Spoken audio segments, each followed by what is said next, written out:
그 108쪽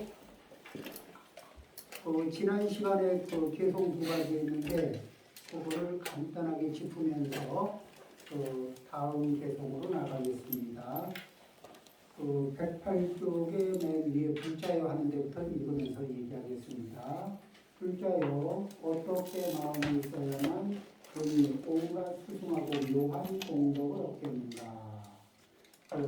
그러니까 우리가 이제 눈으로 보고 귀로 듣고 어떤 상황, 내 상황 속에서 어떻게 마음을 써야만, 그러면 이 경에서 지금 읽어드리는 얘기는 이런 경우에는 이렇게 마음을 써라, 저런 경우에는 이렇게 마음을 써라 해서 그런 이제 그 마음을 쓸 수 있는 그런 방향 지시 등을 해주게 됩니다. 자, 그럼 이제 볼까요? 집에 있을 때 마음 쓰는 법을 얘기합니다. 불자여, 보살이 집에 있을 때는 마땅히 중생이 집의 성품이 공한 줄 알아서 그 핍박을 면하기를 원할지어다. 여기에서 보살이 보살 중에 이제 제가 보살이 있죠. 그래서 이제 집에 머뭅니다. 그러면은 집이라는 데가 혼자 살아요, 여럿이 살아요. 여럿이 살아. 그럼 이제 집안에서 여럿이 살게 되면은 어떤가요? 여럿이 있으니까 좋을 때도 있겠고 서로가 서로를 핍박하는 일들도 생길 수 있나? 가족과 가족 사이에 핍박이 생기는 일들이 있을 수 있나요? 예. 근데 여기 목표는 뭐냐면은 그 핍박을 면하기를 원할지어다. 그러면은 자, 여기에서 이 집의 성품이 집안에서 발생되는 집의 성품이 공한 줄 알아서 이렇게 얘기할 때 집안에서 생기는 모든 일의 성품이 공한 줄을 아는 거예요. 그러면은 너 고의로 그러고 있지 이렇게 노려보면은 그게 공한 걸까? 안 그러면은 고의일까? 유일까? 그렇죠? 공이냐 유냐? 너 고의로 그러고 있어? 고의로 그러고 있지. 일부러 나 애먹으라고 그러고 있지. 이제 그렇게 그런 식으로 이렇게 바라보거나 생각을 하면은 이제 그렇습니다. 그러면은 어떤 문제가 이제 사람은 그 사람의 입장에서 뭐냐면 우리는 무엇을 하냐면은 사람은 사람마다 자기 자리에서 이 망상이라는 거예요. 근데 이게 망상의 우리 망상 일으킨다 그러죠. 이 망상의 이 망자가 뭐냐 하면은 요거는 원래는 없는 거야. 원래는 없는데 그걸 있다고 생각해 자꾸. 그러니까 있다고 쳐. 그러니까 없는데 있다고 치는 것 중에 뭐죠? 그런 것이 뭐가 있을까? 귀신. 볼까요? 그냥 어떤 일을 누가 습관적으로 했어. 그냥 내 습관이 자동화해서 했거든. 근데 너 고의로 그랬지. 그리고 그 다음에 이제 거짓말이라는 건 뭐예요? 원래 그런 게 그 사실이 없는데 그 사실이 있다고 치고 말을 하는 거예요. 그리고 이제 어떤 거는 뭐냐면은 이게 그러니까 꿈 속에서도 우리가 꿈에서 원래 없는데 꿈에서 꿈을 꿀 때는 진짜 있는 것 같잖아요. 그러듯이 우리도 현실에서 원래 없었던 일인데 진짜 있는 것처럼 믿어지는 자리들이 있어요. 또 그렇게 생각하는 자리도 있고, 나만 미워한다든지, 나만 좀 따로 배제한다든지 이런 이제 생각들도 할 수가 있고 여러 가지 인연들이 생겨요. 그래서 그 인연들이 본래 그게 그냥 조건과 상황이 돼서 그렇게 보이고 그렇게 느껴질 뿐이지 실제 거기에 어떤 이 고정적인 불변하는 고의적인 이런 것들이 있다고 보지 않는 거예요. 그러면은 모든 것이 어떻게 조건이 달라지면 가변적으로 바뀔 수 있다. 이런 쪽으로 마음을 개방적으로 가지고 있으면은 상황을 조정할 수가 있어요. 그런데 그 당신이 일으키고 있는 모든 생각은 고의로 하는 거고 고정불변하고 절대 변할 수 없는 거고 이렇게 이제 저기 마음을 딱 붙이고 있잖아요. 그러면은 집안에서 이제 어떤 문제가 생기냐면은 이 집안이 애증이 기반이 돼가지고 그렇죠? 그래서 애와 관련된 집착 또는 그 이게 구속 또 저기 그 증과 관련된 집착 그리고 구속 이런 것들이 생겨요. 그래서 이런 문제에 대해서 그것이 그냥 뭐냐면은 그런 게 여러 번 반복됐고 습관적으로 반복됐고 그리고 왜 그러느냐 하면은 달리 그 다른 습관을 다른 방법을 넣을 필요를 못 느꼈던 거예요. 그러면 그것이 다른 상황이 필요하다는 조건만 넣어주면 그러면 또 다르게 변화도 할 수 있거든. 그러니까 변화될 수 있는 조건을 넣어주지 못해서 같은 게 반복되고 있었을 뿐이거든. 그 중에서 이제 우리는 무엇을 해요? 각자가 자기 습관을 이렇게 들여다볼 수 있잖아요. 또 이제 가족이 누가 밀어주잖아요. 그럼 그 얘기를 듣고 그러면 이걸 반복하면 고통이 발생되는구나. 그럼 나한테 물어봐요. 이걸 꼭 반복해야 되나? 꼭 반복해야 될 이유는 없는데 습관이 돼서 반복되는 게 있어요.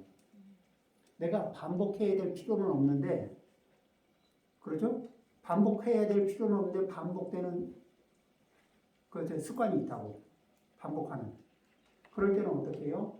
반복 안 하기 위해서 스스로도 알아차리려고 노력하고 가족한테도 알려달라고 얘기합니다. 그리고 알아차리는 그 순간에는 멈추고 그리고 계속해서 멈추려고 노력을 해요. 그러니까 반복되더라도 같은 얘기를 내가 몇 번이나 반복해서 지적을 해야 되느냐? 여기에 그러지 말고 내 습관이 없어질 때까지 내가 알아차릴 수 있도록 도와달라. 그리고 나도 스스로 내 습관을 이렇게 바꾸기 위해서 노력하면 돼요. 꼭 반복하고 지속하려고 해서 가지고 있는 게 아니거든. 그런데 그냥 습관화돼서 가지고 있는 것들이 있어요. 자, 그래서 그리고 그런 것들의 모든 습관의 그 기반에는 뭐예요? 그 성품이 공하다는 것. 어떤 불변한 어떤 실체가 있어서 그런 게 아니라는 것. 그리고 그 하는 줄도 모르고 하고 있다는 것. 이런 것들에 대해서 이제 이렇게 생각을 합니다. 그러면은 어떻게 돼요? 그 생각이 그런 그 행위의 결과, 그 습관의 저기 갈등 이런 것들이 서로가 서로를 핍박하거든. 그럼 핍박으로부터 벗어날 수가 있어요. 모든 이들이 벗어날 수 있기를 바라는 거예요. 그러면 우리 집만 벗어나길 바랄까? 옆집도 벗어나길 바랄까? 그러면 우리 집 옆집만 그럴까? 우리나라 사람들이 다 벗어나고 세계 사람들이 다 벗어나고 온 중생들이 다 그런 상황에서 그런 핍박에서 벗어나기를 바랍니다. 이런 마음을 내는 거예요. 자, 이렇게 마음을 나도 내 핍박 상황에서 벗어나기 위해서 노력하고 그러면서 온 세계, 온 우주의 그 모든 존재들이 그런 핍박으로부터 벗어나기를 바라네요. 자, 이렇게 발언하게 되면 그 마음이 커지나 작아지나? 커지죠. 그리고 마음이 지혜로워지죠. 이렇게 마음이 커지고 지혜로워지면은 이런 상태에서는 이 복을 담을 수 있는 그릇이 좋아져요, 안 좋아져요? 공덕을 담을 수 있는 그릇이 좋아지죠. 이렇게 해서 아주 수승한 공덕을 쌓을 수가 있는 겁니다. 이렇게 마음을 써야. 그 다음에 두 번째. 이제 두 번째가 뭐냐면은 이걸 간단하게 한다고 또 얘기합니다. 부모를 효성으로 섬길 때는 마땅히 중생이 부처님을 잘 섬겨서 온갖 것을 보호하고 공양하기를 원할지어다. 여기에서 첫 번째로 뭐냐면은 이제 부모님에게 효성을 한다는 건 부모님이 시키는 대로만 한다일까? 부모님과 내가 함께 성장한다일까? 그러니까 이 부모님께 효도하는 거는 부모님에게 기본적으로 그 부모님의 말씀을 따르고 그런데 부모님의 습이 선습이 아니라 악습이면은 그러면 한편으로는 부모님을 따르면서 이렇게 부모님께 잘 대하면서 부모님의 습이 이 악습에서 선습으로 이게 변화할 수 있도록 그리고 이 선한 습관과 선한 습관이 상승 작용을 일으킬 수 있도록 이렇게 해서 그러면은 부모님에게 금생만 좋으라는 걸까 다음 생도 좋게 해드릴 수 있나? 그렇죠. 금생 다음 생을 다 좋게 해드릴 수 있죠. 이렇게 해야 부모님을 잘 섬기는 거죠. 부모님에게 효도하는 거죠. 자, 그러면 집에서 부모님에게 효도하는 거는 뭐예요? 이 부모님으로부터 몸을 받았고 부모님으로부터 이 몸의 양육을 받은 거예요. 그래서 우리는 은혜를 입은 자리에 대해서는 깊게 생각하고 그 은혜에 대해서 항상 은혜를 갚는 연습을 하는 겁니다. 습관을 갖습니다. 그런 중에서 우리 저희 자식들에게 은혜를 알 수 있는 자식을 만들기 위해서는 어머니가 노력해서 아버지의 은혜를 가르쳐야 됩니다. 아버지가 우리를 위해서 어떻게 노력하고 있는지를 어머니가 수시로, 아버지가 없는 자리에서도 수시로 일러주는 거예요. 그리고 아버지는 또 아이들한테 어머니가 이 아이들이나 가족을 위해서 어떻게 애를 쓰고 어떻게 희생하고 있는지 그런 어떻게 정성을 쏟고 있는지 그런 것들을 수시로 다양하게 매번 그렇게 그리고 아이들한테 그거 맨날 하는 거잖아요. 그러면은 이야기 시켜보는 겁니다. 물을 마당에서 마당이 넓으면 이쪽 마당에서 저쪽 마당으로 물을 한 바퀴에서 떠오라고 하세요. 해보세요. 그러면 어린 아이가 물 밖에서 10번만 나르면 지치거든. 그거 좀 날라봐라. 계속 날라봐라. 그러면 힘들어요. 그러면 야 똑같이 물 나르는 건데 한 바퀴에서 나르나 10바퀴에서 나르나 물 나르는 건 어차피 똑같은 건데 그거 뭐 힘들다고 하니. 그러니까 맨날 하는 거기 때문에 그게 대수롭지 않은 거고 힘들지 않은 게 아니다. 물을 한 바퀴에서 나르고 두 바퀴에서 나를 때마다 이 힘이 든 게 다르듯이 매일매일 하는 어머니의 일이 매일매일 하는 아버지의 일이 그게 매일매일에서 당연해 보이지만 매일매일 그 순간 할 때마다 애를 쓰고 정성을 쏟고 그 다음에 마음을 크게 가져야 되는 일들이다. 이제 이런 것들을 알려줘야 되겠죠. 그 다음에 그렇게 해서 이제 은혜를 아는 상태가 됩니다. 그런데 아이가 사회에 나가서 집에서 은혜를 아는 연습이 되어 있습니다. 그 다음에 이제 사회에 나가고 부처님은 뭐죠? 부처님을 교육자라고 생각을 하면은 그렇죠. 선생님 중에서 최고의 선생님이잖아요. 우리가 어떻게 살아가야 될지, 또 이 세상을 어떻게 봐야 될지, 우리 눈으로 보면 지금 당장밖에 안 보이지만 부처님은 과거, 현재, 미래를 관통하면서 우리가 어떻게 살아야 할지, 과거, 현재, 미래를 관통하면서 어떤 인과를 염두에 두고 살아야 하는지 이런 걸 밀어주시거든.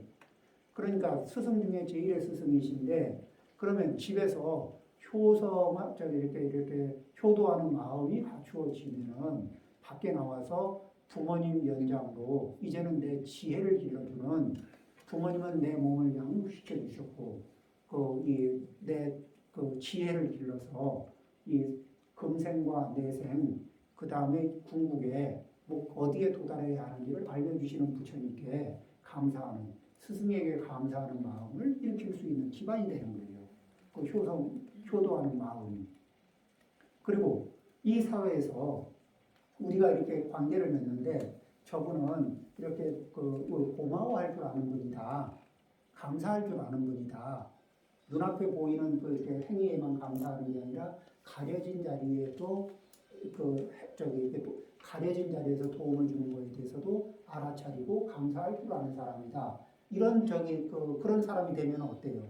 그런 사람은 고마워할 줄 알고 또 자기 형편되는 대로 또 감사 표시를 할 줄 알고 이런 사람을 만나면은 그런 사람은 같이 오래 하고 싶을까? 그냥 한두 번 보고 대면하다 끝내고 싶을까? 그렇죠.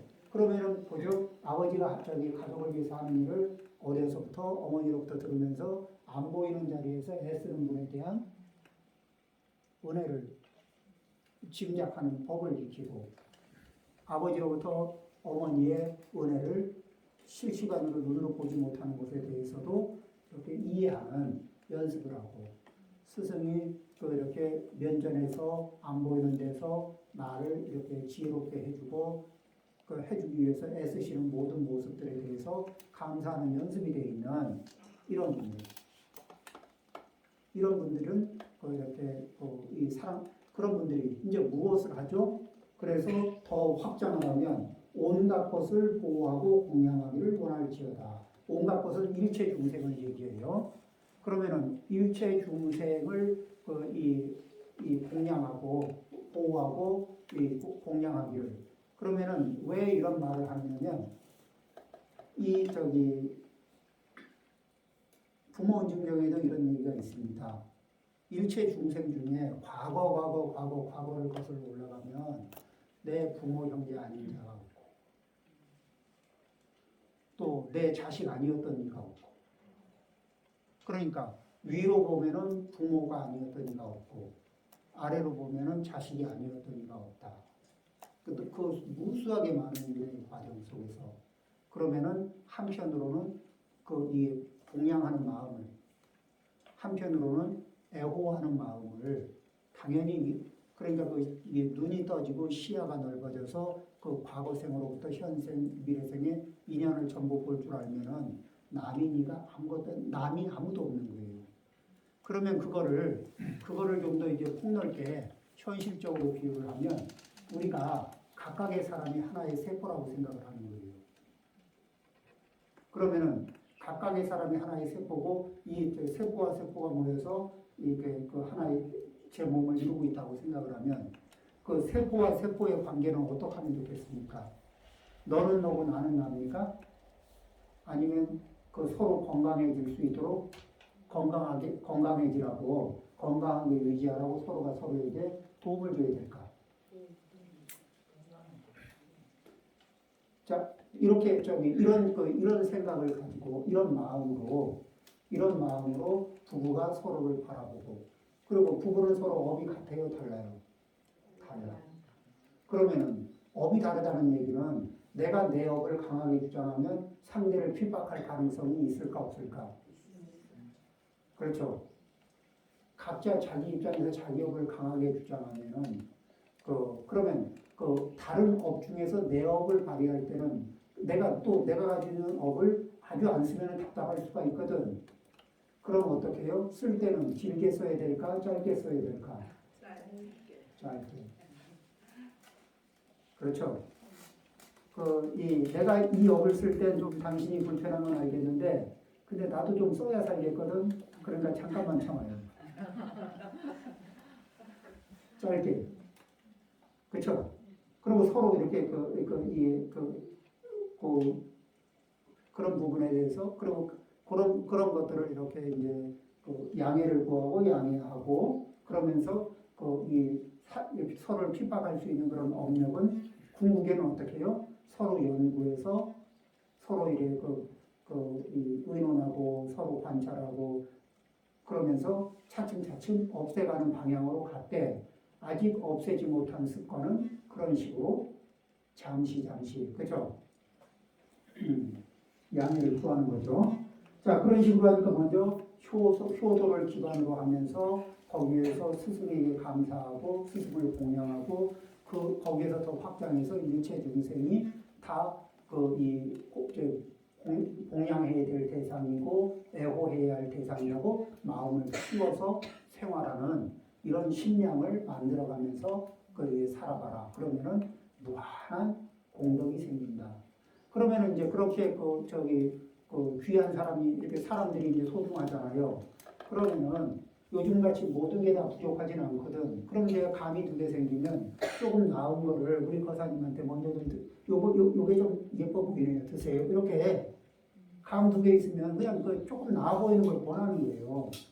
부부 사이에도 조금 예뻐 보이고 조금 맛있어 보이는 거를 그냥 서로 이렇게 서로가 서로한테 원하는 거예요.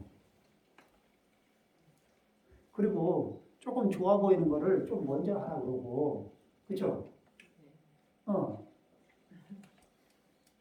좀 맛있어 보이는 거 먼저 좀 하나 떠주고, 뭐 이런 거 있잖아요.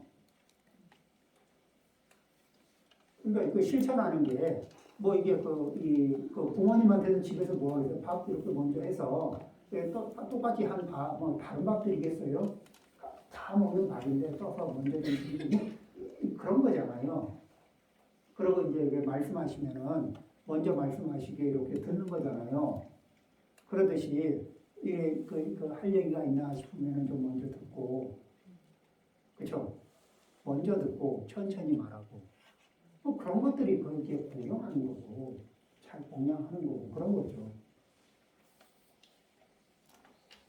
그래서 거기 이 존중하는 자리는 그러니까 비슷한 것은 누려도 그 우선순위 뭐 누리는 순서를 조금 앞에 이렇게 대접하는 거. 요 마음 이게 별거 아닌 것 같은데 이게 평생 안 될라 치면은 평생 안 되고 그래서 빈정상 하려면 평생 빈정상 하는 자리거든.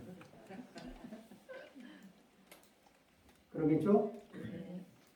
자, 그래서 그런 자리를 이제 이렇게 봅니다. 처자가 모일 때는 마땅히 중생이 원수거나 친하니나 평등히 하여 길이 탐착을 여의기를 원할지어다. 여기서 마땅히 이 자리가 뭐냐면 마땅이라는 말이 붙는 자리는 전부 다 마음을 잘 쓰는 방법을 얘기하는 거예요.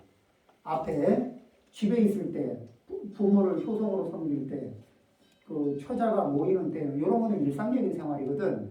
일상생활 위해서 어떻게 마음자리를 쓰느냐. 그러면 우리는 평상시 우리의 평범한 마음에서 쓰는 거하고 이 정행품에서 화엄경 정행품에서 이렇게 마음을 쓰도록 해라 가르치는 자리는 이 마음 쓰는 품새가 달라져. 각도가. 그래서 이 경을 자주 읽고 자주 연습하면은 그러면은 우리가 그 보살계를 받은 불제자로서 이게 또 이게 뭐냐면은 차츰차츰 이러한 큰 용량이 큰 마음이 되고 마음이 커지면 복과 공덕을 담을 수 있는 법의 그릇이 되고 그러면서 이게 나는 왜 이렇게 복이 없어 이런 소리를 할 일이 없어지죠. 그릇이 커지면 담는 복과 공덕이 커지는 거예요. 대부분은 뭐죠? 복과 공덕을 아무리 담아줘도 그릇이 요만하면 내 마음 그릇이 종지만 하면은 우리 알잖아요. 누군가에게 이게 호의를 베풀고 누군가에게 기회를 주려고 그러고 누군가에게 뭐를 해보려고 해도 그 사람의 마음이 종지만 하면은 넘치잖아요. 줘도 넘치거든. 그 이제 과분한 거죠. 그래서 이게 그릇이 커지면 또 그 그릇을 채워줄 좋은 스승 인연들이 모이게 됩니다. 자, 그 다음에 처자가 모일 때는 처자가 모인다는 얘기는 이제 가족이 한 자리 모이는 거죠. 근데 이 가족은 이 가족으로 모일 때 이런 가까운 이 밀집된 가까운 인연으로 만나는 거는 네 가지 인연이거든. 은혜가 있거나 원한이 있거나 갚을 빚이 있거나 받을 빚이 있거나 이 네 가지거든. 요 인연이 있어야 만나요. 그러면 이제 서로 이 은혜가 과거 생에부터 은혜가 있었던 서로 서로가 은혜를 나눈 사이가 되면은 보면은 뭐예요? 서로 챙겨주고 싶은 마음이 생기는 거예요. 그렇죠? 은혜라는 건 뭐예요? 그냥 별거 아니잖아. 맛있는 거 있으면 조금 나은 거 주고 싶고 먼저 좀 챙겨주고 싶고 그리고 힘든 일 있으면은 좀 아껴놓고 대신에 아끼고 싶으니까 내가 좀 몸소 하고 뭐 이런 거잖아요. 서로가 서로 그런 마음을 느끼는 게 아끼는 거고 서로 아끼고 아낌을 받고 이런 관계가 은혜가 있는 관계거든. 그럼 이제 그런 관계는 뭐죠? 알콩달콩 관계죠. 그런데 이제 그런 관계가 있는가 하면은 원한 관계도 있어요. 원한 관계도 굉장히 강한 이 업력이거든. 근데 강한 인연 관계죠. 그럼 강한 인연 관계가 있으면 처음 만나면 쫙 땡길까 안 땡길까? 땡기죠. 강한 인연 관계는 땡깁니다. 그리고는 이 결합이 딱 돼서 이 떨어지기 어려운 상태가 되고 나면 그때 업력이 업력 본색 이 이제 서로의 그 숙세 업력이 나오거든. 그렇죠? 그래서 그때 생각을 하는 거예요.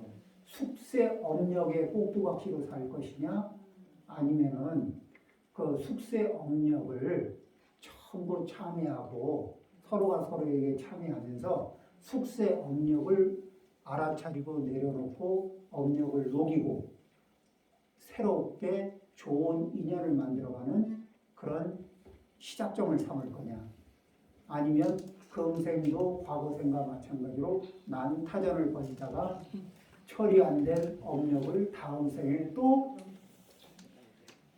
시작할 거냐, 어느 것을 선택할 거냐. 그 다음에 빚쟁이로 이게 만나면은 이 둘 중에 하나예요. 내가 받을 빚이 있으면은 누구한테 그냥 맥없이 달라고 그러거든요. 그럼 잘 줘요. 그럼 나는 쿨하게 받아오고 고마운 마음도 안 들어. 근데 내가 습관적으로 다른 이에 비해서 많은 걸 달라고 그러고 많은 걸 가져오는데 고마운 마음도 안 들고 고맙다 안 해도 여전히 가져올 수 있는 관계잖아요. 그럼 숙세에 빚의 관계가 있는 거야. 그렇죠? 그 반대의 경우도 빚의 관계가 있잖아요. 그런데 이게 빚의 관계는 이 서로가 편합니까? 편하지 않습니까? 편하지 않아요. 그럴 때 어떻게 해요? 이 서로가 서로에게 숙세의 업력을 참여하면서 그러면서 이 받을 빚이 있어 보이는 쪽에서는 빚을 자기 마음 진심 바로면서 빚을 탕감시켜 줍니다. 있잖아요. 왜 주고받을 빚이 있는데 그냥 이렇게 우리 이 빚에 대해서는 대다 치자 이렇게 왜 이게 정산해 주는 거 있잖아요. 그렇죠? 그 다음에 내가 갚을 빚이 있다는 그런 업력이 있는 사람은 자기 생에 할 수 있는 만큼 또 이제 갚으려고. 그러니까 받아야 할 쪽에 받아야 할 게 있어 보이는 쪽에서는 청산을 해주는 업을 발휘하고, 갚아야 할 것이 있다고 생각하는 쪽에서는 성의껏 뭐냐면은 이 청산해준 은혜에 감사하면서, 그렇죠? 그러면서 또 이렇게 성의를 다해서 그렇게 이 성의를 다해보려고 마음을 먹습니다. 이렇게 하면서 악연이 선연으로 전환되는 거예요. 그렇게 되면은 그러지 않고 난타전을 벌이잖아요. 그러면은 이제 중색적이 이게 뭐냐면은 그렇게 되면 이게 처자가 모인 자리에서 이 잘 지내는 집 잘 지내는 집은 10집에 한두 집, 그리고 적어도 7, 8집은 이 난타전이 벌어질 수가 있거든. 쉽지 않아요. 자, 그러니까 그런 모인 자리에서는 그런 이제 이 마음을 그렇게 크게 갖고 그러면서 중생이 원수거나 친하니나 평등이 돼요. 그러니까 뭐예요? 받을 게 있든 줄 게 있든 때릴 게 있든 이렇게 그런 마음을 알아차리고 내려놓고 이 알아차리고 내려놓고 그리고 좀 이제 평등하게 대하는 마음을 써야 되겠다. 그러니까 이제 일단 평등한 마음이 안 나오면 평등한 행동부터 하는 거예요. 그러니까 딱 보면은 악연이 있는 쪽은 좀 덜 이뻐 보이고 선연이 있는 쪽은 더 이뻐 보이죠. 그러면은 나도 모르게 편애심이 작동해요. 그런데 그럼에도 불구하고 뭐죠? 대적은 평등하게 하고 안에서 일어나는 이 불평등하게 일어나는 마음자리는 내가 알아차리고 내려놓고 내가 알아차리면서 참여하고 내려놓습니다. 그렇게 해서 차츰차츰 그렇게 하다 보면 내 마음이 평등한 라인을 타고 점점 마음이 넓어져요. 이런 연습을.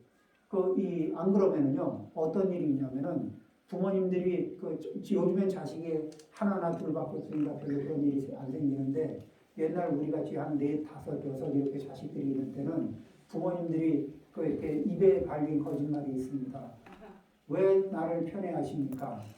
그런 소리 하지 마라. 열 손가락 깨물어 안 아픈 손가락 없다. 근데 그게 그런 게 그죠? 입에 발린 거짓말이 될 수도 있어요. 이게 수법에서부터 이렇게 이 인연이 있어서 그런 거거든. 그런데 그게 부모 자식 사이에 상처가 납니다. 그래서 어떻게 해요? 일단은 대접은 형식적인 대접을 평등하게 하면서 마음으로는 그 마음이 일어나는 걸 그런 마음이 일어나는 걸 어떻게 해? 자연스럽게 일어나는 걸 놔두고 어쩌라고가 아니라 그것이 수법의 영향이라는 걸 알아차리고 그리고 알아차리고 내려놓고 알아차리고 내려놓으면서 목표점은 어떻게 이쁜 자식, 덜 이쁜 자식 안 가리고 평등하게 볼 수 있는 데까지 가자. 그러면서 나만 그러기를 바랄까요? 아니면 옆집 1호실도, 2호실도, 3호실도, 1호동도, 2호동도, 3호동도 그리고 우리 동네도 옆 동네도 그렇죠? 이게 전국이 그리고 전 세계가 다 그렇게 이루어질 수 있기를 바라는 겁니다. 그리고 그렇게 발언한다는 것은 그런 문제로 고민하는 분들이 있으면 그런 방향으로 알려준다는 말도 될까 안 될까? 그러죠. 이렇게 계속해서 이런 경문을 읽고 경문으로 그렇게 마음을 작동시킬 방향을 잡습니다. 그런 방향을 잡은 상태에서 끊임없이 그 방향에서 관찰하고 방법을 찾습니다. 그 다음에 우리는 나는 이런 게 좋은데 나는 이랬으면 좋겠어 그러잖아요. 취향. 근데 이 취향이라는 게 사실은 이 취향이라는 게 이게 결핍이거든요. 좋아하는 것도 있지만은 취향은 좋아하는 부분도 있지만 결핍의 부분이 나타나요. 결핍이라는 건데 결핍은 과거의 결핍이고 현재의 결핍이 아닌 자리인데 과거의 결핍을 현재의 결핍으로 연장해서 생각하고 느끼는 거예요. 그래서 이 과거에 가지고 있던 결핍을 이렇게 현재까지 그 결핍을 그 결핍의 느낌을 유지하고 하면서 그거를 계속해서 현실적인 고통으로 그렇게 느끼는 거거든.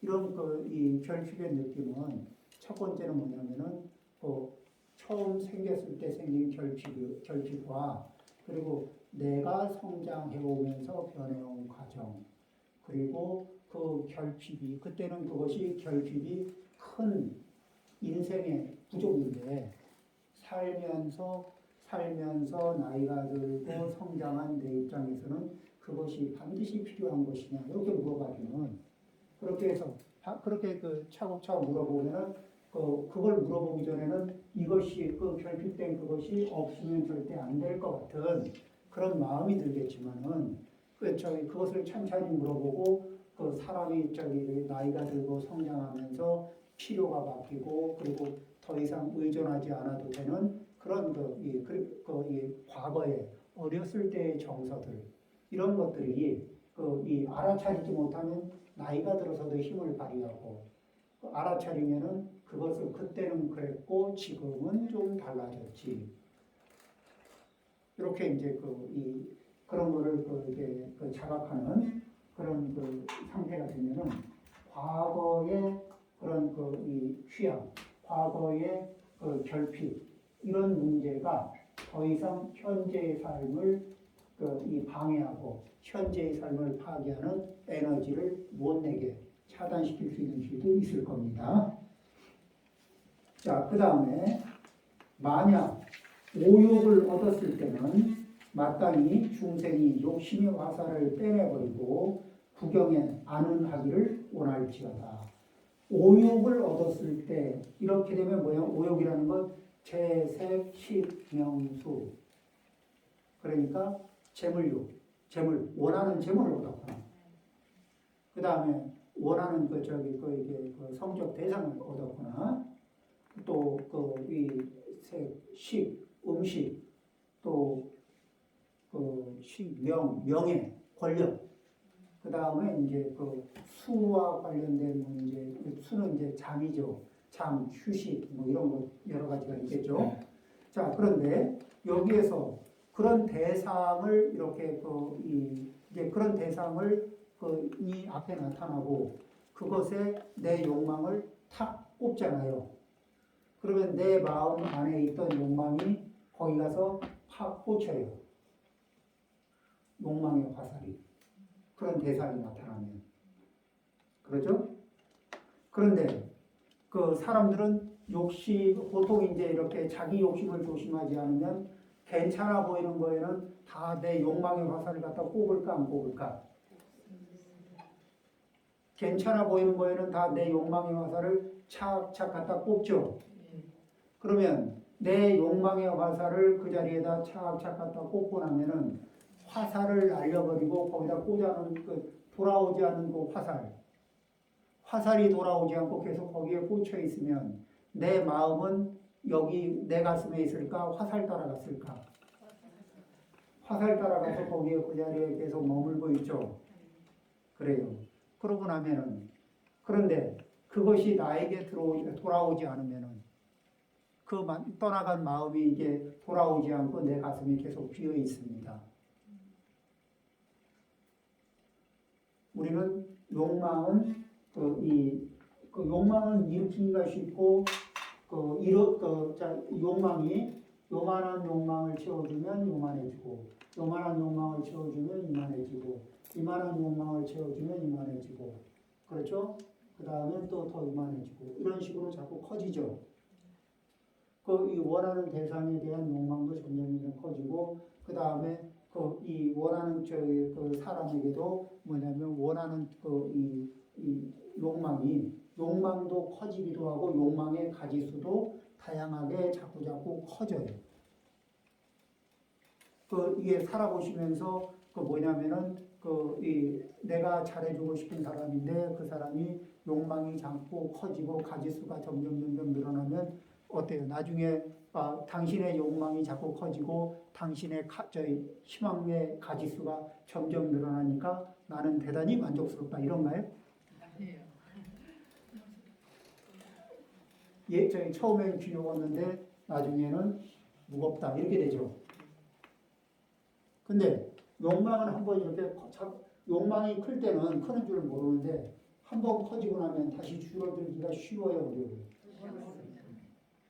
그러면은 이 욕망이 커지게 방치를 해야 될까? 크기 전에 조심 좀 해야 될까? 그러면 좀 줄이긴 어렵지만 이미 큰 욕심이라도 현실성 없는 욕심은 유지해야 될까? 좀 줄여나가야 될까?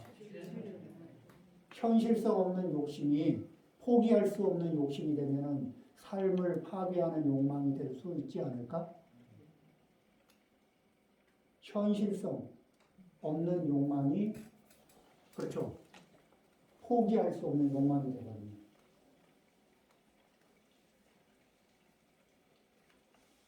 그러면은 무리를 하게 될까 안 될까? 그리고 무리를 하다 안 되면 원망이 쌓일까 안 쌓일까? 그 다음에 원망이 쌓이면 파괴적인 욕망이 일어날까 안 일어날까? 그렇죠. 이런 것들이 이 삶의 패턴에서 그래서 뭐예요? 욕망의 사이즈를 줄여나가는 거. 그리고 내가 이 욕망의 화살을 몇 개를 많이 꼽아놓으면은 그쪽이 흔들릴 때마다 내 인생이 흔들릴까 안 흔들릴까? 그렇죠. 욕망의 화살을 많이 꼽아놨으면은 그쪽이 흔들릴 때마다 내 인생도 흔들흔들하죠. 그러면 욕망의 화살을 빼서 꼽아놓은 욕망의 화살의 가지수가 점점 줄어들면 줄어들수록 어때요? 내가 구속받는 자리가 많아질까 적어질까? 정말 우리는 홈쇼핑에 나오는 모든 물건이 다 필요할까? 근데 홈쇼핑을 바라보면 모든 물건이 다 필요할 것 같은 생각은 들까 안 들까? 듭니다. 백화점에 신상이 뜬 걸 보면 다 쓸모가 있지 않아요? 근데 그게 집으로 옮겨지는 순간에 쓸모가 다 있을까? 전혀 아닐 거예요. 그죠? 물질적인 욕망도 그렇습니다. 그래서 우리가 오욕을 얻을 때, 그럴 때 오욕을 얻을 때, 아 좋다. 그리고 더 많이 얻어야 되겠다. 더 강하게 얻어야 되겠다. 점점 더 이런 식으로 가다 보면은 사실은 감당할 수 있는 상태로 가나 감당이 안 되는 상태로 가나 감당이 안 되는 상태로 가는 거예요. 그래서 그러면 나 자신만이 아니라 중생이 욕심의 화살을 빼버리고 모든 중생들이 나를 포함한 모든 이들이 욕심의 총량을 자꾸 줄여나가는 거예요. 그러면서 욕심의 화살을 날리는 횟수와 강도를 차츰차츰 줄여나가는 겁니다. 그리고 그냥 뭐죠? 이렇게 이 봤을 때 누구를 봤을 때 저분을 통해서 내가 어떤 욕망을 채워야지 하는 이 리스트를 쫙 가지고 있으면서 청구서 늘 이 준비를 하고 있는 게 아니라 사람은 만난 것 자체로 반갑고 만난 것 자체로 고맙고 그렇죠? 그리고 그날의 인연 속에서 이렇게 나눌 수 있는 것으로 기쁘고 이렇게 단박하게 그리고 오늘은 오늘의 정성으로 만나고 내일은 내일의 정성으로 대하고 이렇게 뭐죠? 나도 빚을 지지 않고 상대에게 빚을 지우지 않으면서 이런 식으로 그런 또 이 관계 속에서도 그런 가벼운 뭐죠? 그러면서 이제 서로가 서로에게 은혜를 나누는 이런 관계. 그래서 차츰차츰 궁극에는 아는 아주 편안한 경지에 들기를 원합니다. 그러니까 이 사실은 우리는 욕망을 통해서 자유로워지고 욕망을 통해서 행복해지기를 바라는데 그 욕망을 과하게 추구한 자리로부터 우리는 심하게 고통스러운 경험들을 많이 겪습니다. 그렇죠? 그래서 이 부처님은 이제 우리의 안목과는 달라서 욕망의 양이 줄어들어야 그래야 아첨할 곳이 줄어든다. 아첨한다는 게 뭐예요? 내 욕망을 채우기 위해서는 이게 누군가에게 이게 무엇을 얻기 위해서는 그 사람의 마음에 맞추기 위한 아첨을 해야 되잖아요. 욕망이 커지면 아첨할 곳이 많아질까 적어질까? 그리고 아첨을 하고 나면은 많이 행복하죠. 아첨을 하루에 30개 했어요. 아첨은 본심과 행위가 일치합니까? 안 합니까? 그런데 욕망이 많아지면 그 아첨이 늘어요, 안 늘어요? 욕망이 그쵸? 그러면은 우리는 어떻게 진실하게 대할 수 있는 관계, 그리고 이렇게 이 성실하게 그러면서 내가 공정하면서 대할 수 있는 관계, 이런 관계들이 좋다는 겁니다. 자, 그 다음에 즐거운 놀이로 모일 때는 즐거운 놀이로 모인다는 건 뭐냐면은 예전 같으면은 이제 그러니까 공연 같은 놀이들 있죠. 뭐 이 마당놀이 같은 것도 있을 수 있고, 그 다음에 또 이제 뭐 교향악도 있고, 뭐 여러 가지 뭐 노래자랑도 있고 여러 가지 있을 수 있죠. 장기자랑도 있고. 그런 놀이로 모일 때는 사람들이 모인다는 거에다가 그 포인트를 잡습니다. 그리고 모여서 그렇게 놀 때는 이 기쁨이 있어요, 없어요? 근데 이런 놀이는 세속적인 놀이, 우리가 세속적인 놀이에서 얻는 기쁨이죠. 여기에서 그 기쁨의 포인트만 딱 따냅니다. 그래가지고 마땅히 중생이 법으로서 스스로 즐기고, 그러니까 그 즐기는 마음 자체는 유지하되 무엇으로 즐길 것이냐에서 중생들이 뭐죠? 오락으로 즐기면은 오락이 끝나고 나면 어때요? 오락이 끝나고 나면 이제 어떤 문제가 발생되냐면은 오락이 끝났을 때 제일 타격을 많이 받는 분들이 어떤 분이냐면 이 무대 위에서 조명받았던 분들. 무대 위에서 조명받으면서 그 오락을 이게 리드했던 분들 있죠. 그분들이 그걸 리드하기 위해서 그 무대 위에서 과도한 에너지를 뿜어냅니다. 그리고 이제 과도한 에너지를 뿜어낸 상태에서 그 다음에 무대에 불이 꺼지고 그 내면의 에너지는 소진됐고 그 상태에서 사람들에게 이렇게 그 갈채를 받을 때 한껏 고조됐던 에너지는 어디 갔는지 모르겠고 소진됐고 무대의 불도 꺼졌고 화려한 불도 없고 내면의 에너지는 바닥이고 우리가 지칠 대로 지쳐서 내면의 에너지가 바닥일 때 그 스스로 우리를 자기 스스로를 바라보면 어때요? 화려하죠, 멋있죠.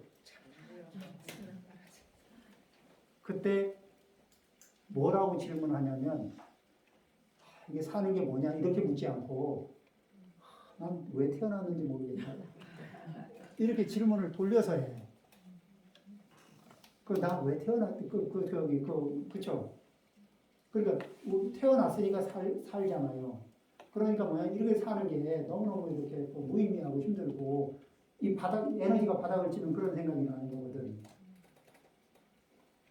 그런 이제 바닥이 때 그런 바닥을 치고 있는 그 에너지가 바닥을 치고 있을 때 거기에다가 한 번 더 에너지를 강제로 뿜어내야 되는 억지로 의무적으로 뿜어내야 되는 상황 한 번 더 맞이하면 그때는 없는데 퍼내야 되면 이제 굉장히 심각하죠.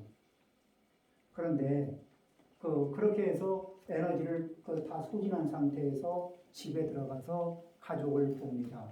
그러면 당연히 가족을 사랑하고 아끼고 가족을 위해서 에너지를 써야 되는데 쓸 수 있는 에너지가 남아 있어요, 안 남아 있어요? 없어요. 근데 그저께도 없었고 어제도 없었고 오늘도 없어. 그래서 가족이 물어요. 우리는 어떤 관계예요? 우리는 뭐 하는 관계예요? 이렇게 묻는 거예요.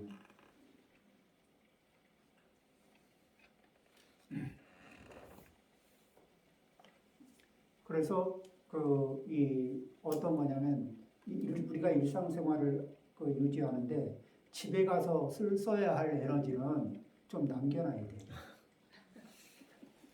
밖에서 다 소진하고 집에 가서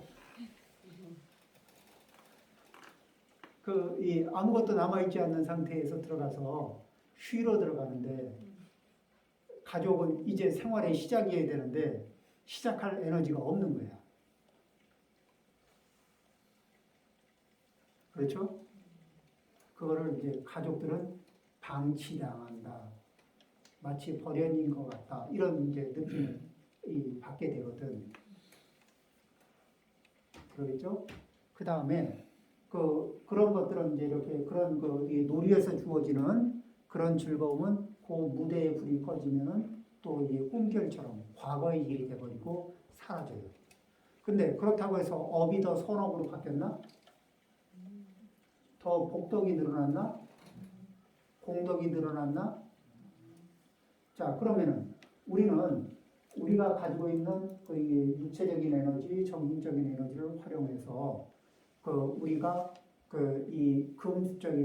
금생에도 좋고 내생에도 좋고 가족에게도 좋고 나에게도 좋은 쪽으로 이 법에 맞게 이 법의 흐름을 따라가면은 나의 현재도 좋고 미래도 좋고 내생도 좋고 또 나와 인연되는 분들의 현재와 미래와 그죠? 이런 것들이 다 좋아지고 그렇게 할 수 있도록 법의 흐름에 맞는 쪽으로 노력을 하면서 그 속에서 즐거움을 찾을 수 있는 쪽으로 그러려면 그냥 될까? 지혜도 같이 발휘를 해야 될까? 또 그렇게 하기 위해서는 내가 잘 못하는 운동을 할 때는 피트니스 그런 트레이너의 도움을 좀 받는 것도 의미가 있을까 없을까요? 그러면 법을 생활 속에서 잘 활용해서 기쁨으로 전환시키는 이런 방법을 그 배울 수 있다면 좀 배워야 되지 않을까? 그러죠. 이런 것들을 그 좀 배우기 위해서 우리는 노력을 합니다. 또 배울 수 있는 장소로 가기도 하고 배울 수 있는 인연을 짓기도 합니다. 그러면서 법을 통해서 그래서 작지만 보시하는 그렇게 그 노력봉사 그 다음에 재고식, 법보식, 무예보식 이런 것들을 이게 꼭 커야 되는 건 아니잖아요.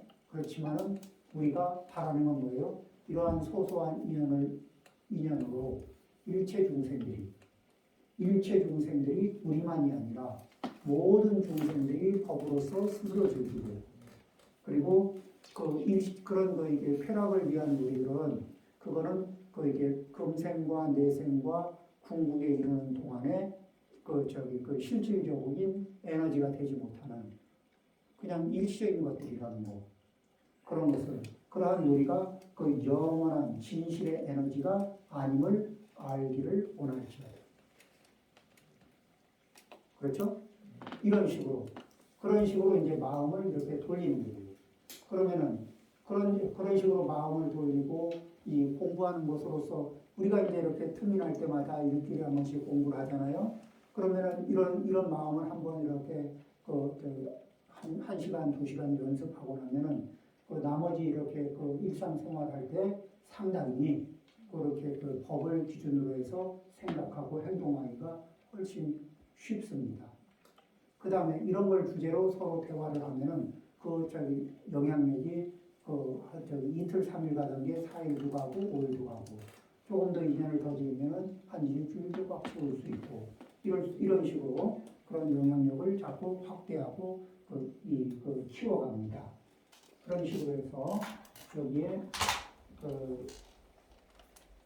화엄경 정행품 지금까지 한 내용들을 한번 읽어보겠습니다. 불자여 어떻게 마음을 써야만 능히 온갖 수승하고 묘한 공덕을 얻겠는가. 불자여 보살이 집에 있을 때는 마땅히 중생이 집의 성품이 공한 줄 알아서 그 뒷박을 면하기를 원할지어다. 부모를 효성으로 섬길 때에는 마땅히 중생이 부처님을 잘 섬겨서 온갖 것을 보호하고 공양하기를 원할지어다. 여기서 온갖 것이라는 건 일체 중생이에요. 부처님에게 부처님을 잘 섬기고 또 더 나아가서 일체 중생들을 잘 공양하고 보호하고 공양하기를 원할지어다. 이렇게 얘기하는 거예요. 처자가 모일 때에는 마땅히 중생이 원수이거나 친하니나 평등히 하여 귀리 탐착을 여기기를 원할지어다. 부부가 만났는데 친구 같고 원호이 같고 그렇게 그런 관계도 있고 또 왼수 같은 관계도 있고 그죠? 그런데 그럴 때 과거 업력의 꼭두각시가 되지 않기 위해서 노력한다는 거. 그리고 금생의 왼수 같은 인연이니까 안 보면 될 거 아니냐? 과거 생에도 안 보면 될 거 아니냐고 도망갔지. 그래서 또 금생에 만나거든. 그러면 금생에도 안 보면 될 거 아니냐고 또 도망가면 다음번에 만날 때는 이자 좀 붙여서 나타나지 않을까 서로? 그러죠? 만약 오욕을 얻었을 때에는 오욕을 얻으면은 이미 얻은 것을 더 얻으려고 노력하고 또 더 강화시키고 더 다양하게 얻으려고 노력하는 게 아니라 만약 오욕을 얻었을 때는 마땅히 중생이 욕심의 화살을 빼어버리고 구경에 안응하기를 원할지어다. 즐거운 놀이로 모일 때에는 마땅히 중생이 법으로서 스스로 즐기고 그 놀이가 진실이 아님을 알기를 원할지어다. 예, 10분 쉬겠습니다.